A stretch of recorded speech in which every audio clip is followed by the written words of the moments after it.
gets colder. My eyes go dim as I get older. Pieces, bloody and bruised. I feel so helpless and confused. 'Cause I hear screaming on the left, yelling on the right. I'm sitting in the middle trying to live my life. 'Cause I can't stop the war, the shelter homeless. Good afternoon. This is Evelyn Pringle. Welcome to Focus on the Facts. Today we will continue to cover the battle to stop the global pedophilia epidemic and the child sex trafficking networks. My special guest today is Frank Parlato, a true hero in our battle. Frank is credited with breaking the NXIVM Sex Cult Story. He has spent years fighting to expose Keith Raniere and the NXIVM cult. He is the founder of the Frank Report, and he is publisher and editor-in-chief of Art Voice, the Niagara Falls Reporter, Front Page, and the South Buffalo News. Frank was hired as a publicist by the Bronfman sisters and Keith Raniere in 2007 to rehabilitate their poor public image and rebrand them as something other than a cult. At that time, Raniere publicly portrayed NXIVM as an executive coaching program and styled himself as a guru, Frank says. Frank says he had a slow awakening to the truth about Raniere after discovering that Raniere spent most of his days having sex with his followers. He was fired by Raniere when he started probing NXIVM's financial affairs.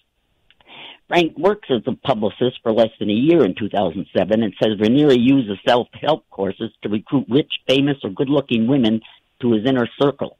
In order to join the NXIVM cult, women have to give collateral to officially join. The collateral includes graphic nude photos, audio and video confessions of crimes, either fabricated or not, transmittal of assets to be held by the cult, bank account numbers, and checks written to Raniere that will be cashed if people ever leave the cult to reveal its secret practices.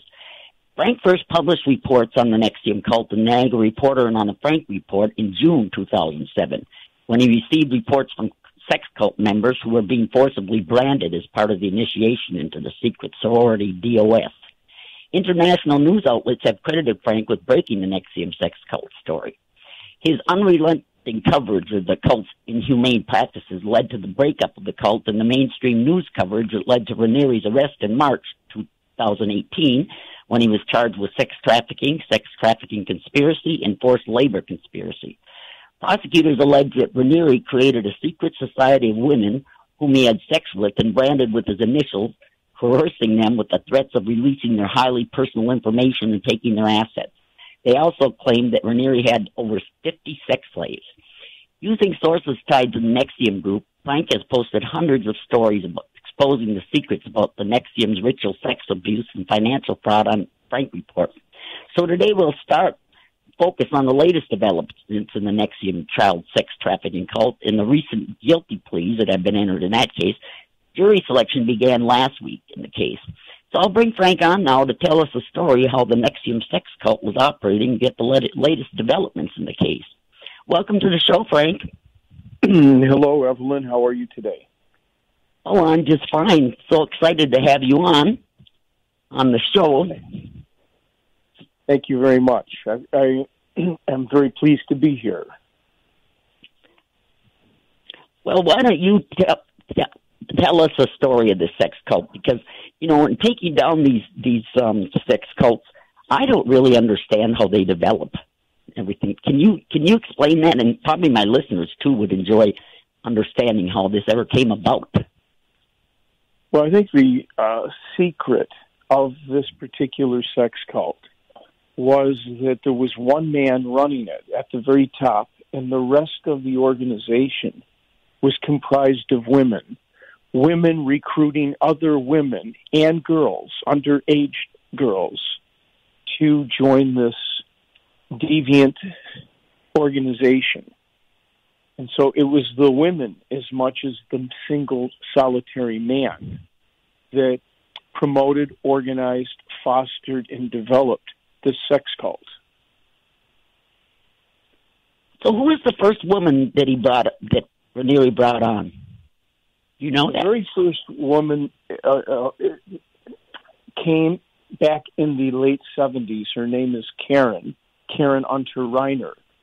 And from the beginning, she helped him recruit underage girls to be part of his quote-unquote harem. And so the woman who started the recruiting became a very vigorous devotee of the leader of the cult. His name is Keith Raniere. And Correct. this leader had, as he developed his cult, had his followers call him Vanguard, as you probably know. Yeah, upon reading, I know. So where Vanguard made his fall from grace, I think, and created for himself a serious legal problem was that he wasn't content just to have adult women and his sex cult.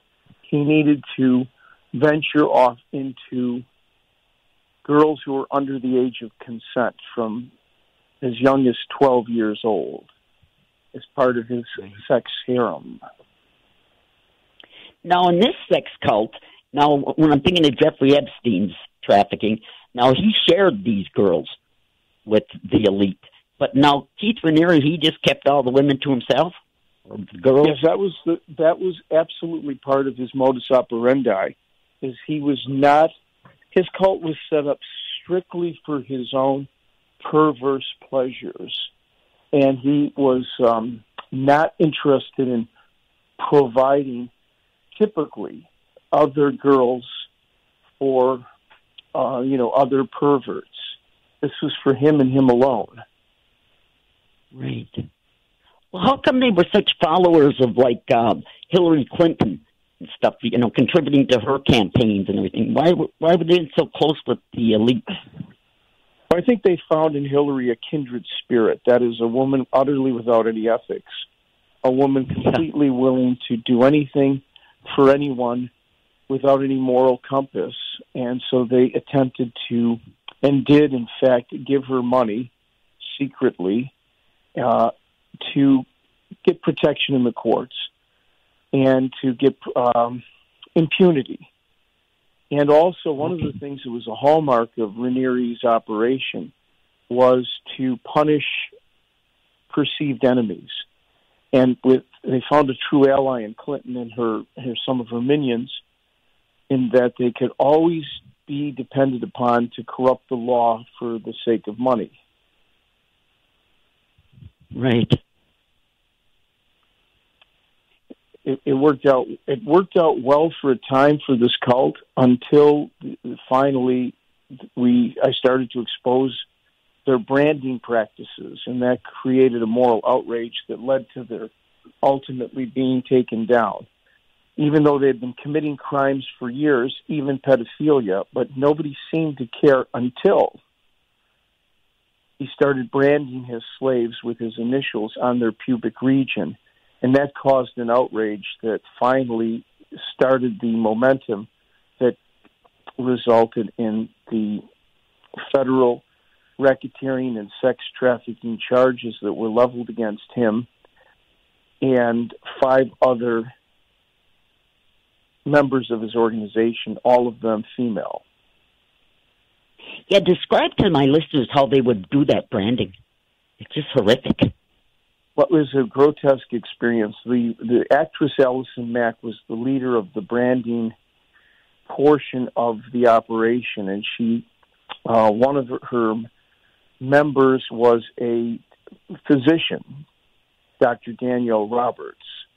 And what they would do is they would surprise the women, order them to strip naked. There'd be 6 at a time.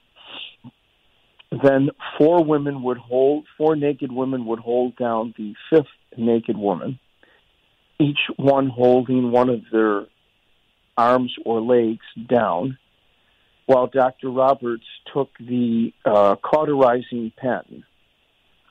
As the 6th naked woman would be filming the entire procedure, Dr. Roberts would take the white-hot cauterizing pen and scar into the woman's pubic region the initials of Keith Raniere and the initials of Allison Mack, who was the Number two, the top woman, the chief slave.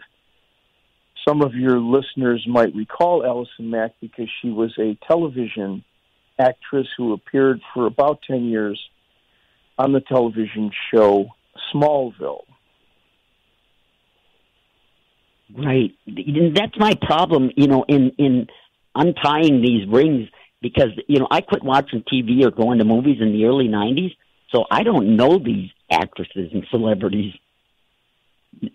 So when they like Allison Mack, she was in TV show for 10 years, but I've never seen her. And this is my problem with sorting out these pedophile networks, that I don't know these people. Well, happily, we have the internet, and you can get a good history on Mack. Yeah. Now, last month, no, it was this month. Wasn't Raniere charged with child porn and child rape? This last month? That is correct. Yes, that is correct. That was part of a superseding indictment against him. There was a young woman, I guess you'd call her a girl. She was 15 at the time, and he had been grooming her for some years. A Mexican girl who he got managed to bring into the country illegally, and he was exploiting her, both taking pictures of her, posing her in different ways, and having sexual relationships with her. And that evidence was uncovered through an FBI raid on one of his homes, where they found the pictures on a hard drive. The girl has fled to Mexico, and she still supports Raniere. She's still very much his follower, despite the fact that he is presently in the Brooklyn Metropolitan Detention Center, being held without bail pending his trial, which will commence on May 7th. Yeah. The trial had been put off just for a week, huh? So it's starting on May 7th. Have they finished picking the jury? No, they've had questionnaires, an 87 questionnaire for the juries that has been filled out by some 500 potential jurors, and I believe next week they will begin to interview prospective juries to narrow this down to 12 jurors and several alternates. Yeah. Well, I noticed that on Frank Report, you had put on April 2nd, you had a report about that Danielle Roberts is trying to practice medicine in New York. The branding doctor. She is still practicing medicine. How can this be? Well, she has not been convicted, or an investigation into her practices has not yet resulted in her losing her medical license. How much connection there has been to protecting her in certain channels is not known. But one of the arguments that the licensure people, that is the department that investigates license abuses of medical doctors at the health department in New York State, argued that branding is not illegal and that it's not necessary to be a licensed physician to brand people. And so consequently, it's not necessarily an offense that would result in her losing her medical license. Yeah, you said in your report you think that she's branded as many as 150? That's what we understand, and that's a number that's been verified by Raniere's attorney as well as the prosecution. Now, has she been charged in the case, or will she be brought in to testify? She has not been charged in the criminal case. She is under some kind of investigation by the New York State Licensing Department for Physicians. It is not known whether she will be penalized by a loss or suspension of her medical license. I think the issue is not so much that she branded women, but that apparently some of these women were brutally branded even when they cried out for help or in pain, asking Dr. Roberts to stop, she continued with her hot iron branding on their pubic region. And there was no anesthetic. Now, when we think of branding, we often think of like a cattle being branded in 3 to 5 seconds. But right. Dr. Roberts was carefully etching or scarring out the initials of Raniere as well as kind of an artistic symbol. And it took as long as 20 to 40 minutes for her to painfully brand the women who were branded as slaves of Keith Raniere. Wow. Oh. Then I'm scrolling down my articles here that presidential candidate Kirsten Gillibrand's father used to work for the NXIVM cult, huh? Right. Kirsten Gillibrand, who wants to run for president. Yeah. And is a U.S. senator representing New York State. Lives, her hometown is Albany, which is also headquarters, Albany, New York, headquarters of NXIVM, where Keith Raniere lived. And Kirsten's father worked for NXIVM as a consultant. And Kirsten's stepmother was a cult member. She was a member of the cult. And ultimately, what happened was Kirsten's father got into some kind of a issue with NXIVM where they alleged that he sexually harassed one of their members. And he was fired. There was a lawsuit, which I broke this story, and the father, Kirsten's father, wound up paying $100,000 in settlement to end the lawsuit.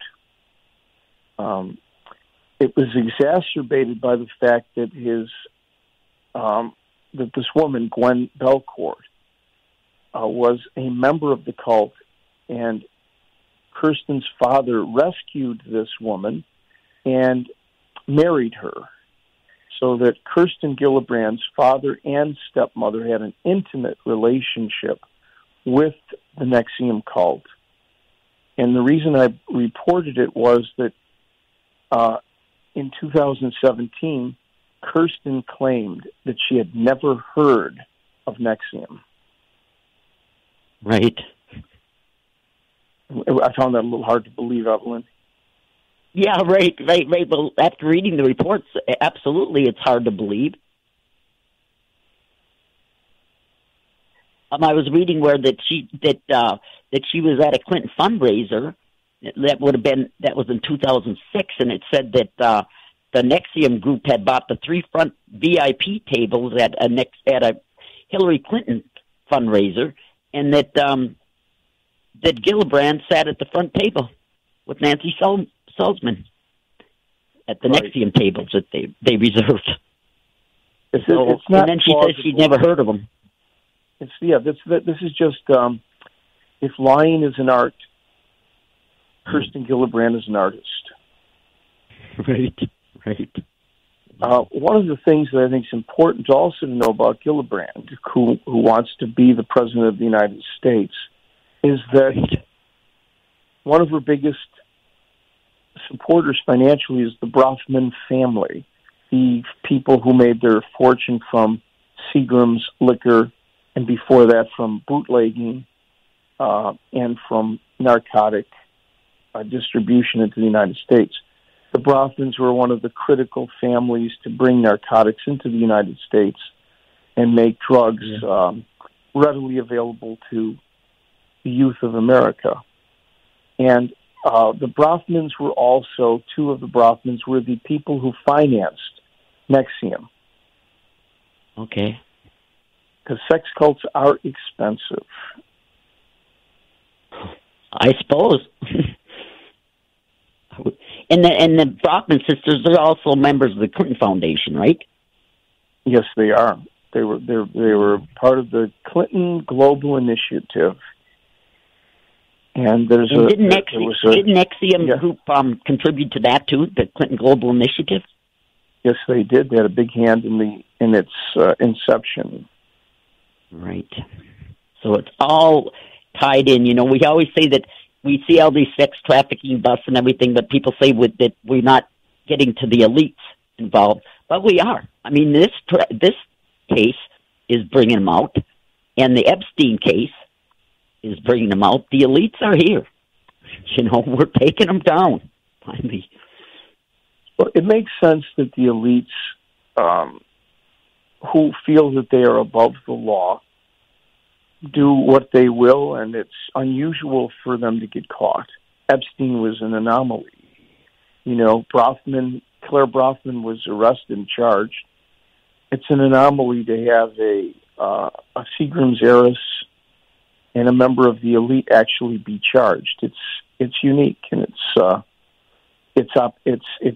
cause for optimism. Yeah, and they're funding the defense of all the defendants in this case, aren't they, the Brofman sisters? That is correct.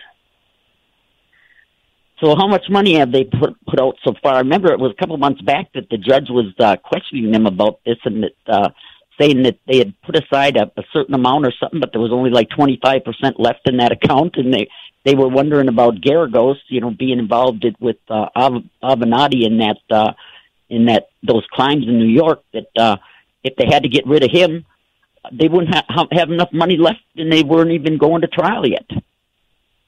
Well, you see, really what caused this issue is this. Claire Brofman, who's been charged, who's the Seagram's heiress, and her father was the president of the World Jewish Congress. He died in 2013. But she has funded NXIVM. She was funding all of the lawyers for the other defendants, including Keith Raniere, head of the sex cult.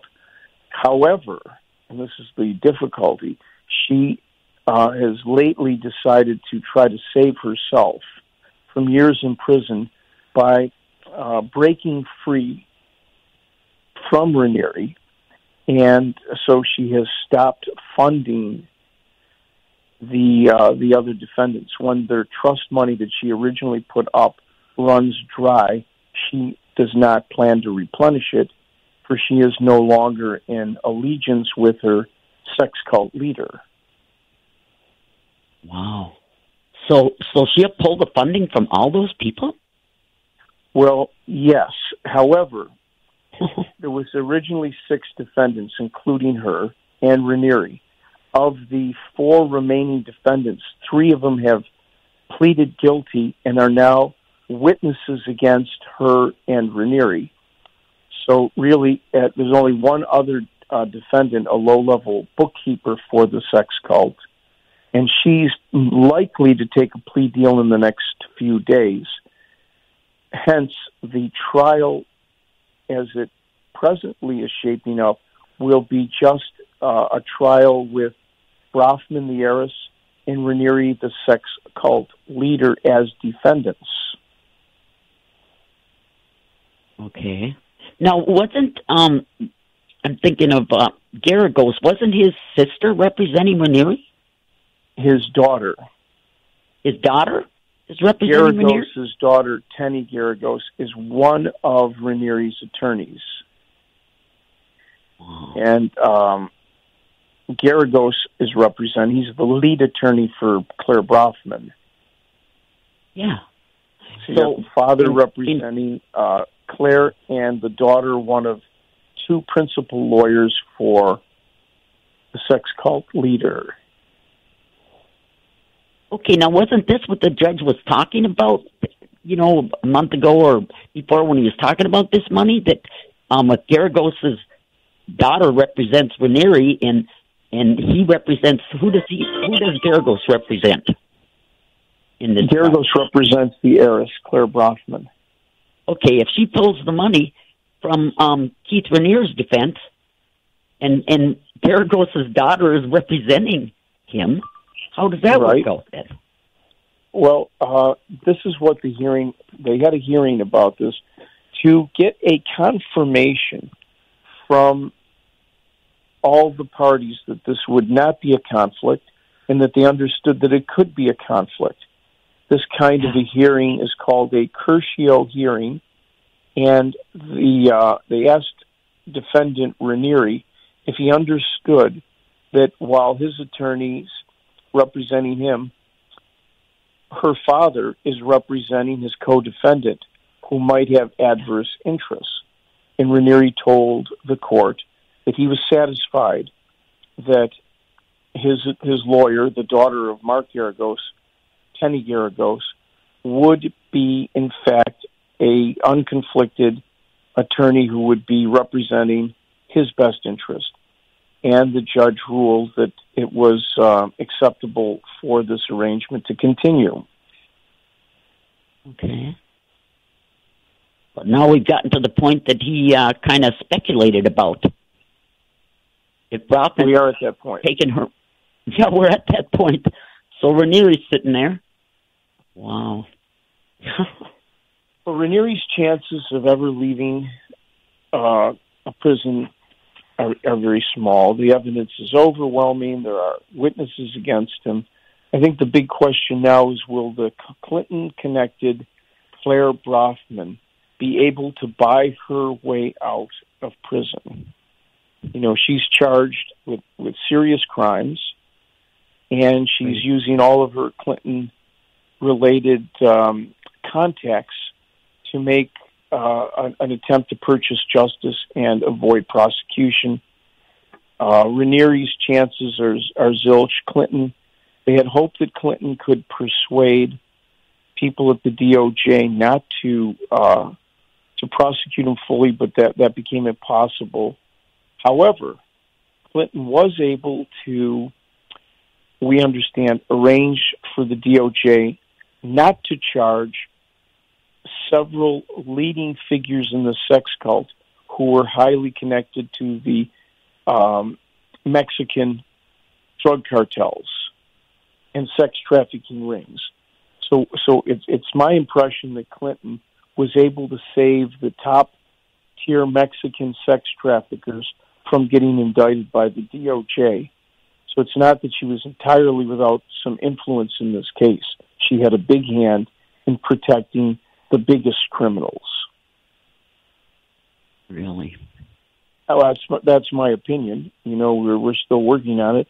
Many times when people get too involved in the investigation of this, they wind up not being heard from again.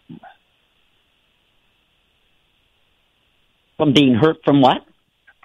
They wind up not being heard from again. Oh, okay. Sure. Hillary Clinton has a high turnover in friends. 1 minute she meets a guy, and then she never sees him again. Okay. Now, Raniere's trying to bring this woman from Mexico to the United States to testify, right? Yeah, she does. The women do not want to come to the United States from Mexico because they're worried they'll be arrested.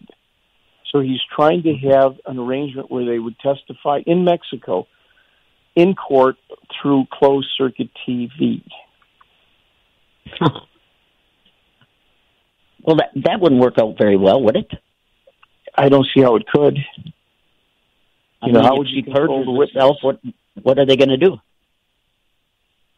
I think that I believe the judge will rule that if Raniere wants a witness, he's got to bring him there, and I don't think the women will come to the United States because they fear arrest.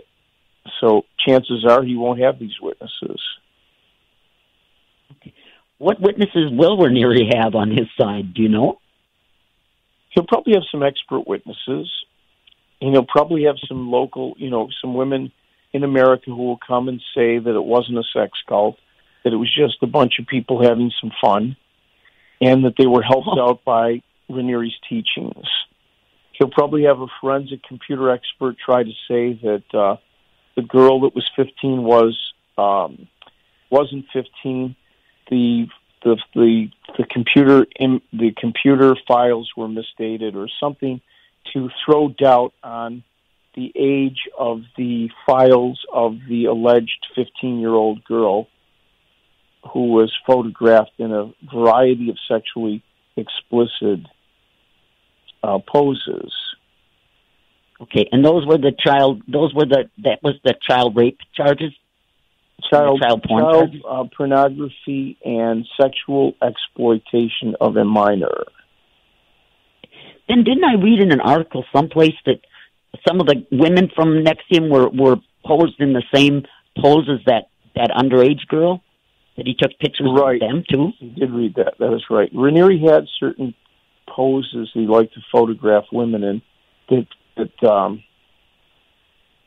he found, evidently found appealing.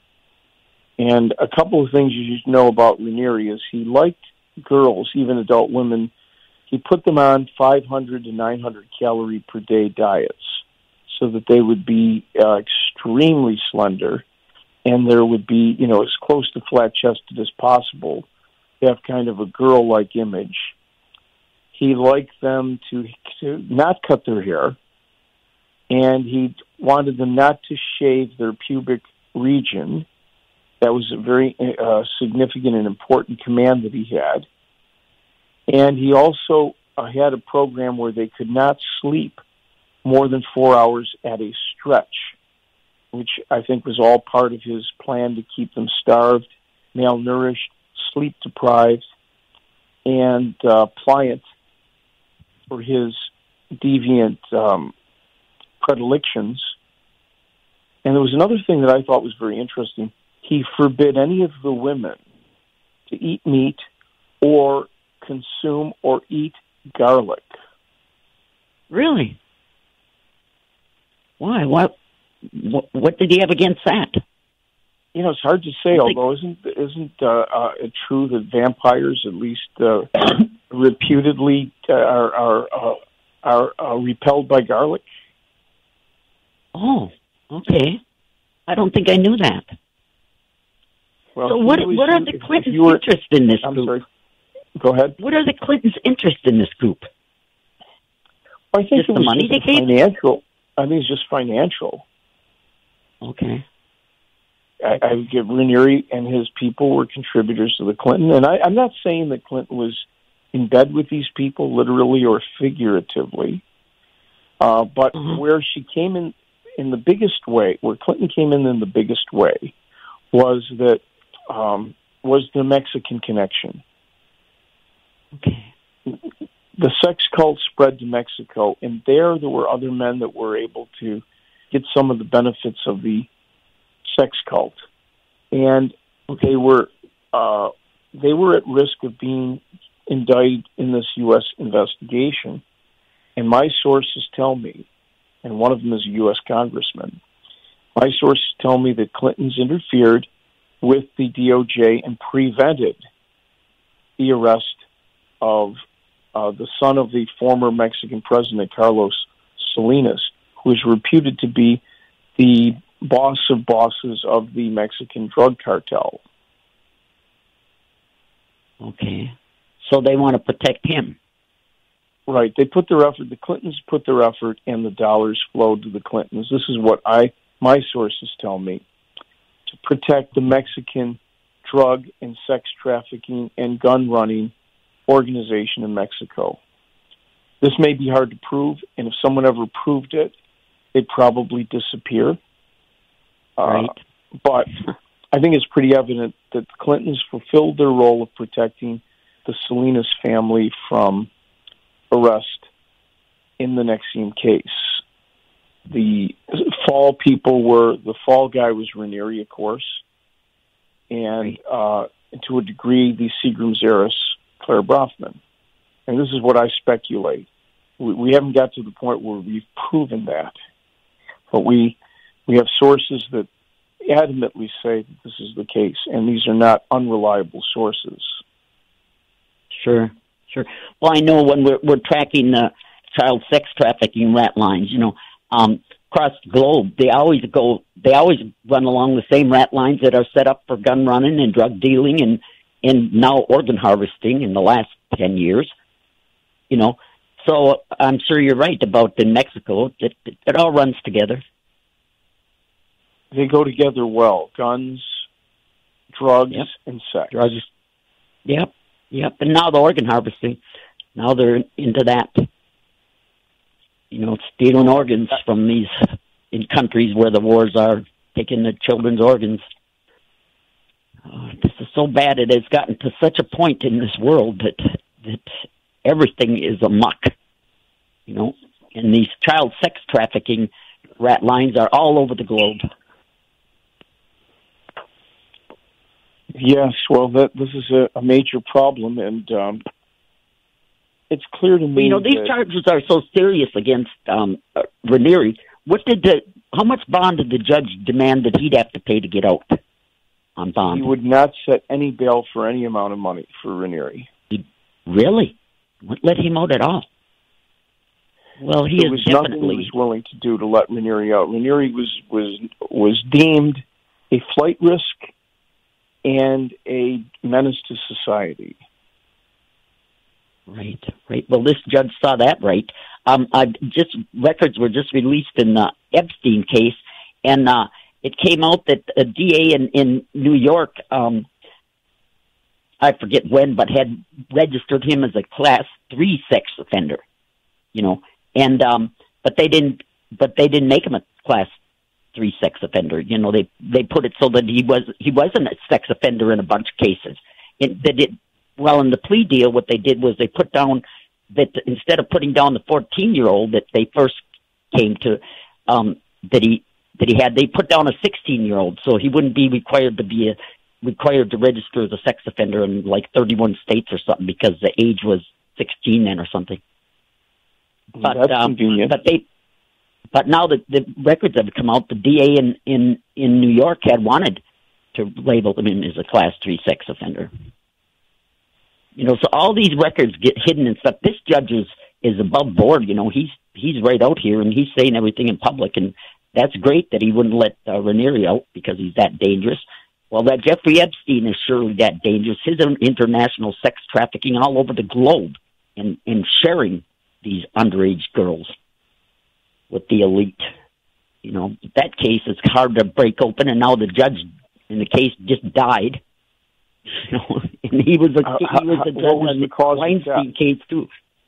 Well, he was 96 years old, and it was right in the middle of those motions. He had ruled that motions to release those records, and then two other attorneys filed motions to not release the records. One was for a victim, and I can see that she didn't want her name out there, but another one was for a John Doe, and I don't know who that was, but the lawyer who filed that motion used to work for Comey and Mueller. He's a former Clinton attorney. So, and we don't know who that John Doe is. Who wants his name hidden? Well, it's interesting that the case was assigned to a 96-year-old judge. Dead right after those motions were filed. Well, don't you find it interesting that it was assigned to a 96-year-old judge? Yeah, I do.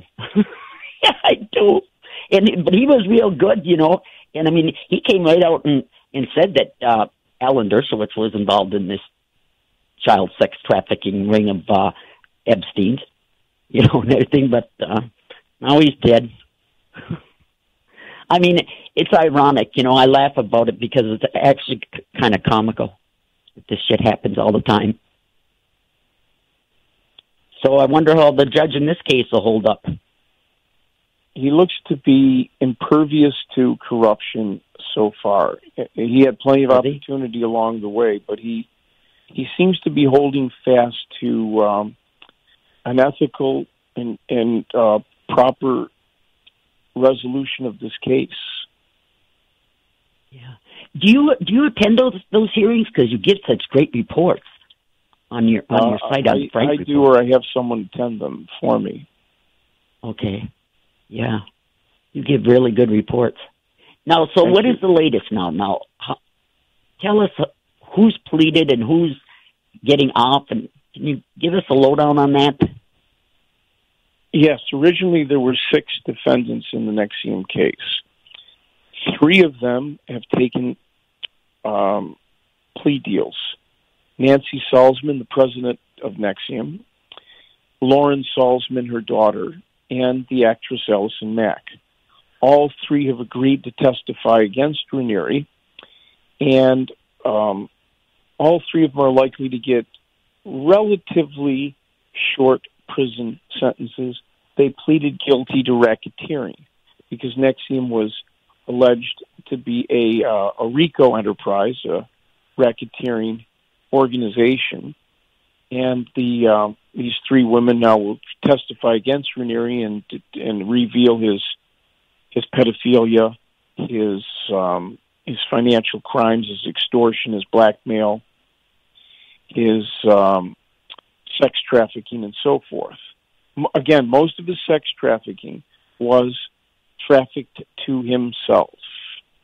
Right.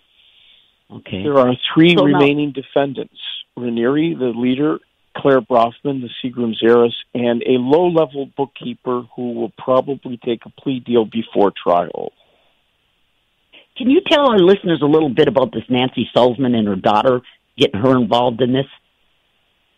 How Right. did that come about? Nancy was the president. She was a hypnotist, and she was perfect for Raniere. She helped to recruit many women, and she also recruited her daughter. Both mother and daughter were part of the sex harem. Really? And one of the things that Raniere did was he told many women, including the daughter, that he would sire for her quote-unquote avatar baby. That is a baby that would be like a Buddha or a Christ who would come into the world to save humanity. And he told this to about 10 different women, and all of them were thinking that they would have this baby, which never came.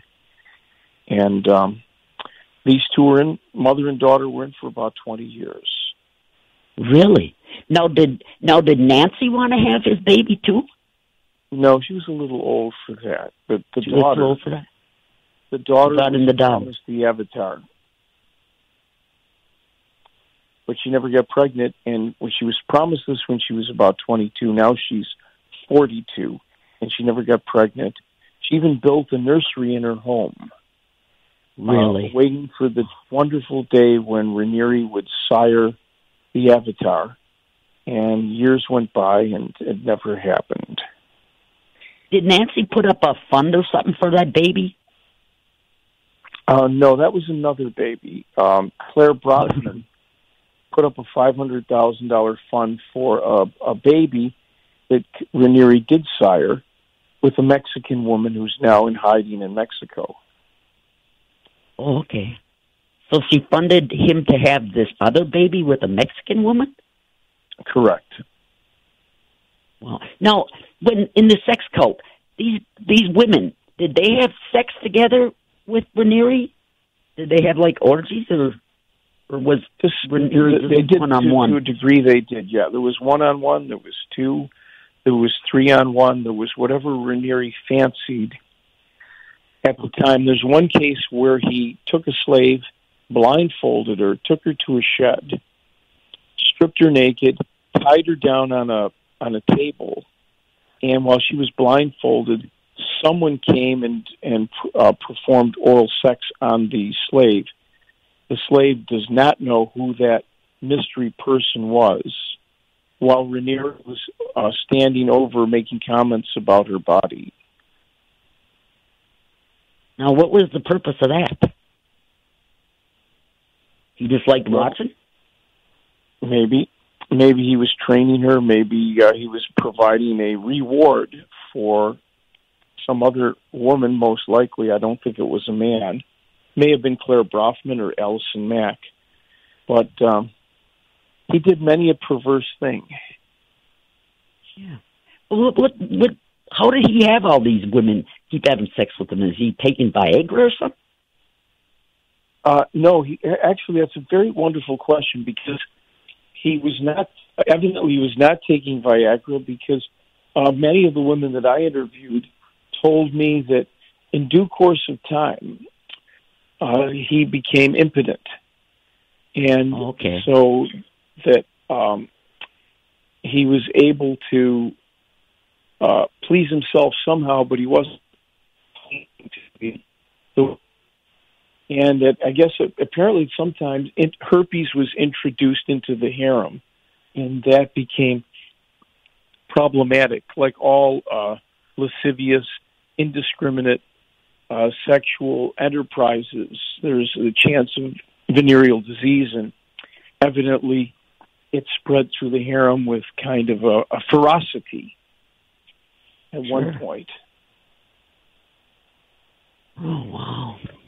Now, what about these child development courses they had, or whatever? What was that about?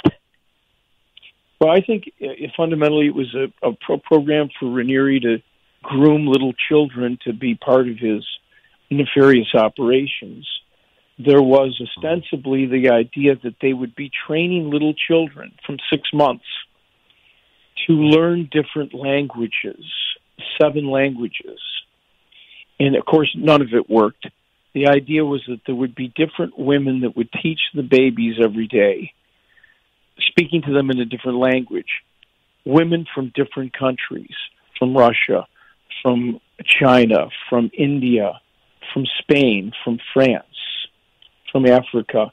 And each of these women would come on a different day and essentially spend the entire day with these young children, teaching them the language of the day, whatever language they spoke. So on Monday, the child would be with a nanny who would speak Russian. On Tuesday, they'd be with a nanny who spoke French. On Wednesday, they'd spend the whole day with a woman who spoke Mandarin. And Thursday, it would be someone who spoke Hindi. And Friday, it'd be someone who spoke Spanish, and so forth. And so on Saturday, someone who spoke Arabic. And so all day, every day, the child would be with a stranger, speaking in a different language. The result was the child never had any steady person to bond with. Right, because they kept them away from the parents, right? Did they keep these children away from the parents? Yeah, the parents were not allowed to speak to the child in any other language but the language of the day. And since most parents don't speak 6 or 7 different languages, they were not able to communicate with their children while the child was awake and during the day and into the night. So the net result was that the children were spoken to in a bunch of different languages, and they didn't really ever learn anything. They sort of babble. The children kind of speak in a babble. And, I think that Raniere's plan was to raise up a bunch of psychopaths like himself. And astonishingly, the parents would pay, because there were a lot of rich people in this cult. They would pay from $100,000 to $200,000 a year for the privilege of having their children in this extraordinary children's program that didn't work. Right. How would they get parents to do this, to give them their children like this? Well, all of the parents were members of the cult. Okay. Many of the members of the cult were Mexican trust fund parents. Okay. So then whatever happened to these kids? Well, they're now reaping the bad fruits of this program. They're anywhere from 6, 7, 8, 9, 10 years old, and they don't speak languages properly because they've got a bunch of different languages kind of thrown at them haphazardly. Right. Now that the cult's fallen apart, they're trying to recover these children. Wow. Now, you said that some of the ex-members told you that he became impotent. How long ago did that happen? Well, from what I understand, around 2009. Really? And this is why I think, Evelyn, that he started branding women. At one time, he was, a little more virile and vigorous, and he was probably able to attract and keep some of the women through his own prowess. But as he became less and less virile, he needed something to continue to compel women to experience his caresses. And so he came up with the idea of blackmail and branding. If he blackmailed them, they would be forced to endure his caresses, And if they were branded, they would understand that they were his marked slaves for life. And if they didn't do what he said, what he told them to do, he would release their blackmail material. And this is what got him legally in trouble. Right. What kind of blackmail material did he have on Allison Mack? He had 5 pieces of blackmail material. One was a series of explicit nude photographs where she posed similarly to the 15-year-old girl. Okay. He had a document, probably not legally enforceable, that provided that she would turn over any unborn children to his custody. She signed over all of her financial assets to him. She then wrote a document that would expose her own parents to financial and reputational ruin.